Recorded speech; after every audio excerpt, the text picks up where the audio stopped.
Terima kasih untuk Anda yang masih bersama kami. Bagi Anda yang baru bergabung, berikut kami sajikan kembali 3 berita utama hari ini.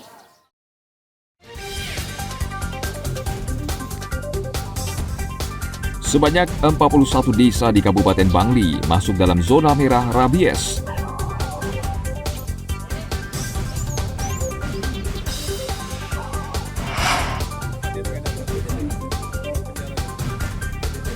Seorang residivis mengedarkan 2 kg ganja usai bebas dari lapas Kerobokan.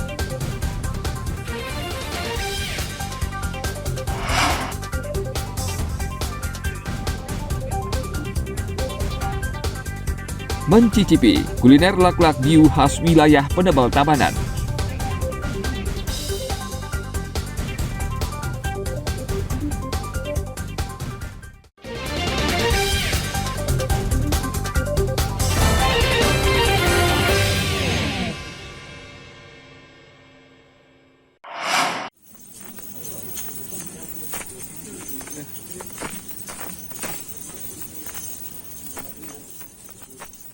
Tersangka Dimas Tri Pamungkas kini kembali berurusan dengan aparat penegak hukum.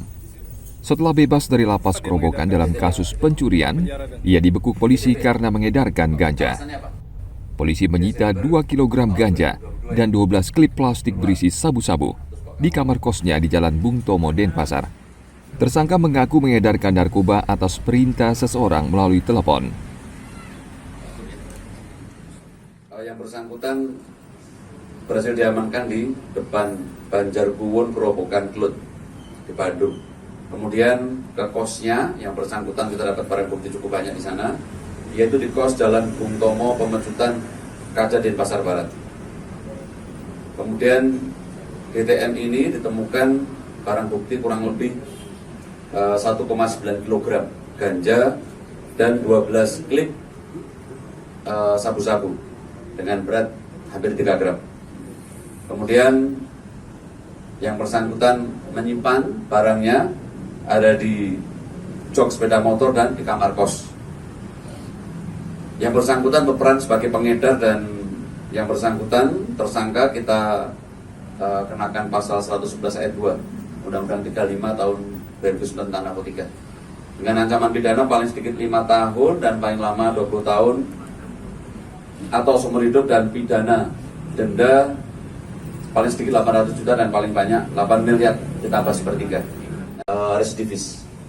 Jadi dia sudah melakukan tindak pidana kasus pencurian di bulan Desember tahun kemarin 2022. Bebasnya tanggal 22 Desember tahun 2022. Setelah bebas, yang bersangkutan menggeluti lagi bidang yang baru, bidang yang salah, yaitu di narkotika. Polisi masih menyelidiki jaringan pengedar narkoba yang mengendalikan tersangka. Tersangka dijerat dengan Undang-Undang Peredaran Narkoba dengan ancaman pidana 5 tahun penjara. 5 tahun dan maksimal 20 tahun dengan pidana. Tim Liputan melaporkan dari Kota Denpasar.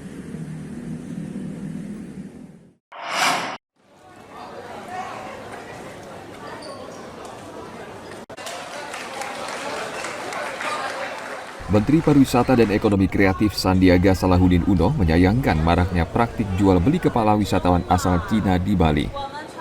Hal ini disampaikannya dalam kunjungan kerja di Bali pada akhir pekan lalu. Menurut Sandiaga, Bali kini harus lebih menekankan pariwisata berkualitas dan bukan kuantitas. Pariwisata Bali sudah mendapat pengakuan dunia dan pengembangan ke depan harus berdasarkan kualitas. Setelah saya bicara juga dengan para pemimpin di pemerintah China dalam fokus sudah ada pariwisata berkualitas dan berkelanjutan. Karena itu saya juga memberikan arahan kepada industri lama tinggal dari wisatawan sudah dilandang juga belanja kepada ekonomi lokal harus lebih tinggi dan lebih bagus.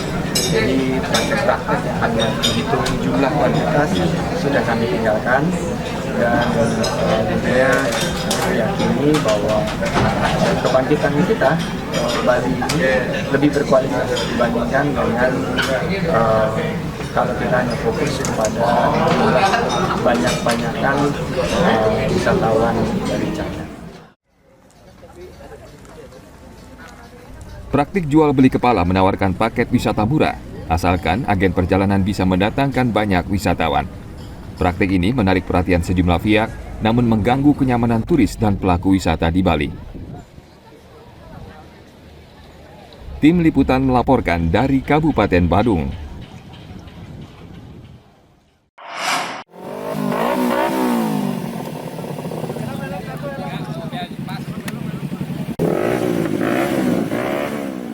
Penggemar olahraga otomotif di Bangli kini memiliki lintasan drag race atau balapan trek lurus di Desa Landih.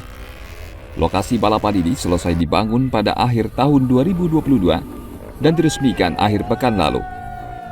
Lintasan sepanjang 400 meter ini diharapkan bisa menjadi daya tarik bagi pencinta otomotif di Bali. Kita mulai dari safety riding. Kita kumpul di alun-alun Bangli bersama Ketua IMI Bali dan juga seluruh jajaran pemerintah Kabupaten Bangli menuju drag race Landih dalam rangka melaspas dan juga peresmian drag race ini untuk bisa dipakai secara bersama-sama. Dan tadi sudah saya sampaikan juga bahwa dukungan daripada IMI Bali dan juga DPC IMI Bangli sangat dipentingkan dalam rangka memaksimalkan dan mengoptimalisasikan fungsi dan kegunaan daripada drag race ini.